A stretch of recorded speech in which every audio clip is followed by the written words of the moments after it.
এক বিভীষিকাময় পরিস্থিতি।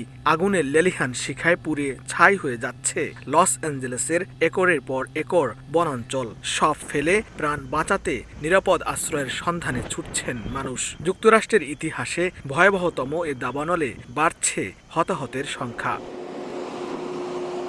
আগুন নিয়ন্ত্রণে আনার আপ্রাণ চেষ্টা করছে দমকল কর্মীরা। পার্শ্ববর্তী অ্যারিজোনা, নেভাদা রাজ্য থেকে আরও দমকল কর্মীরা যোগ দিলেও আগুন নিয়ন্ত্রণ সম্ভব হচ্ছে না। তীব্র বাতাসে আগুন ছড়াচ্ছে বিদ্যুৎ বেগে, মুহূর্তেই পুড়ে ছাই করে দিচ্ছে বসতভিটা, গাছপালা সহ অসংখ্য প্রতিষ্ঠান ও স্থাপনা। চোখের সামনে নিজের বাড়িঘর পুড়ে যাওয়ার দৃশ্য দূর থেকে দাঁড়িয়ে দেখতে হচ্ছে বাসিন্দাদের।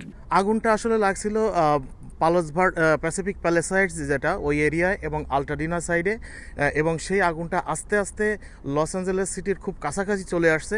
এখন আমরা খুবই ভীত সন্ত্রস্ত। আমি আগুনের যে লেলিহান শিখা এখানে দেখেছি, আমি 20 বছরে এরকম লেলিহান শিখা আগুনের আগে কখনো দেখিনি। আগুন ক্রমশ বাড়ছে।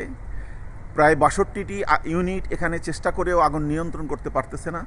আগুনের লেলিহান শিখা হলিউড পর্যন্ত চলে এসেছে। কর্তৃপক্ষ জানিয়েছে 5 জায়গায় বড় ধরনের আগুন জ্বলছে। দাবানলে ক্যালিফোর্নিয়ার কয়েক লাখ বাসিন্দা বিদ্যুৎহীন রয়েছেন। দুর্গত এলাকায় পাইপের মাধ্যমে সরবরাহকৃত পানি পান না করার জন্য বলা হয়েছে।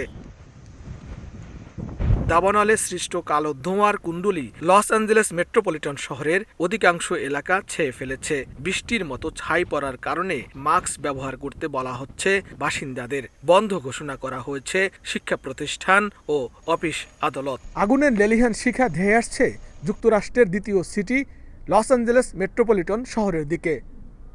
শহর থেকে প্রায় 2 মাইল দূরে আগুন দেখতে পেয়েছেন প্রত্যক্ষদর্শীরা। এ শহরেই বাস করে অধিকাংশ বাংলাদেশিরা।